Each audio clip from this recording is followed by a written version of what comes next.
फडणवीसांच्या मंत्रिमंडळामध्ये 20 जणांना नव्याने संधी मिळाली आहे। मंत्रिमंडळामध्ये अजित पवारांनी 5 नवे चेहरे दिलेत। भाजपाचे गणेश नाईक यांना 10 वर्षांनी संधी मिळाली आहे। ठाण्यामध्ये कोकणामधील 8 मंत्र्यांना संधी मिळाली आहे, तर मराठवाडा 6 आणि मुंबईमधून 2 जणांना संधी मिळाली आहे, तर विदर्भातून 9 मंत्र्यांना संधी मिळाली आहे। राज्याचा भौगोलिक समतोल साधण्याचा फडणवीसांनी प्रयत्न केलेला आहे।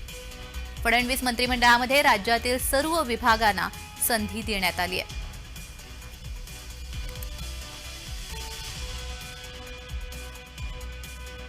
मी प्रकाश सुशीलादेवी आनंदराव आंबेडकर ईश्वर साक्ष शपथ घेतो की कायद्याद्वारे स्थापित झालेल्या अशा भारताच्या संविधानाबद्दल मी खरी श्रद्धा व निष्ठा बाळगीन।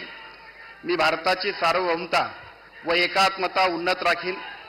मी महाराष्ट्र राज्याचा मंत्री म्हणून माझी कामे निष्ठापूर्वक व सद्सत्विक बुद्धीने पार पाडीन आणि संविधान व कायदा यानुसार सर्व तऱ्हेच्या लोकांना मी निर्भयपणे व निपक्षपातीपणे तसेच कोणाच्याही विषयी ममत्वभाव किंवा आकस न बाळगता